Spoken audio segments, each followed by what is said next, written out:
বেশ কিছুদিন ধরে কোটার চাকরি নিয়ে বাংলাদেশে বিশাল ছাত্র আন্দোলন দেখা দিয়েছে, যা কিনা উত্তপ্ত অবস্থা তৈরি করেছে সমগ্র বাংলাদেশ জুড়ে। যার ফলে সেদেশ থেকে ভারত ও নেপালের ৩২০ জন মেডিকেল পড়ুয়া হিলি সীমান্ত দিয়ে ফিরল ভারতে। তবে তাদেরকে ভারতে ফেরানোর ব্যাপারে বাংলাদেশ প্রশাসন পুলিশি নিরাপত্তা দিয়ে হিলি সীমান্ত পর্যন্ত পৌঁছে দেয়। এদিকে বাংলাদেশ থেকে ভারতে ফেরা পড়ুয়ারা জানায় ওই দেশের পরিস্থিতি দারুণ খারাপ হলেও তার আঁচ পায়নি তারা। তাদের সবাইকে ওই দেশের বাসে করে পুলিশি নিরাপত্তার মাধ্যমে বাংলাদেশ ভারত সীমান্ত হিলিতে পৌঁছে দেওয়া হয়। তারা বাংলাদেশের বগুড়া মেডিকেল কলেজে ডাক্তারি পড়ছে। তবে যাই হোক না কেন, বগুড়া মেডিকেল কলেজ কর্তৃপক্ষ পড়ুয়াদেরকে দেশে পাঠিয়ে দেওয়ার ব্যাপারে উৎসাহিত করেন। কলেজ থেকে তাদেরকে বলা হয়েছে এই মুহূর্তে বাংলাদেশে থাকাটা ঠিক হবে না, সেজন্য তারা বাংলাদেশ থেকে ভারতে ফিরে এলো। ৩২০ জনের দলে পশ্চিমবঙ্গের বিভিন্ন জেলার পড়ুয়ারা ছাড়াও এদেশের তামিলনাড়ু, রাজস্থান, মুম্বাই ও কাশ্মীরের পড়ুয়ারাও রয়েছে।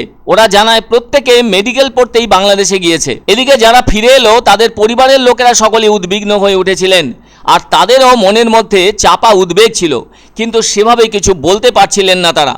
সবচেয়ে বড় কথা, বাংলাদেশে ইন্টারনেট পরিষেবা বন্ধ করে রাখায় কেউই কারো সঙ্গে যোগাযোগ করতে পারছেন না। ফলে যথেষ্ট চিন্তিত হয়ে উঠেছিলেন প্রত্যেক অভিভাবক, আর সন্তানেরা সুস্থভাবে ফিরে আসায় অনেকটা হাঁফ ছেড়ে বেঁচেছেন বলে অভিমত তাদের। তবে একটা ব্যাপারে পড়ুয়ারা খুবই উদ্বিগ্ন হয়ে আছে, সেটা হলো ক্লাস নিয়ে। কেননা সময়গুলো এভাবে চলে গেলে সেই কোর্স কমপ্লিট হওয়ার ব্যাপার তো থেকেই যাচ্ছে, ফলে বাড়িতে ফিরলেও মনে শান্তি নেই তাদের।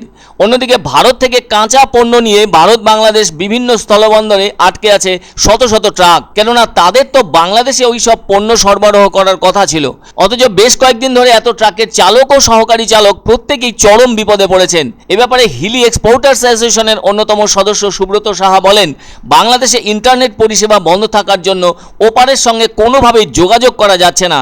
জানা গেছে সোমবার পর্যন্ত আমদানি রফতানি বন্ধ থাকবে বাংলাদেশে। ওই দেশের সরকারের পক্ষ থেকেও সেটা জানিয়ে দেওয়া হয়েছে।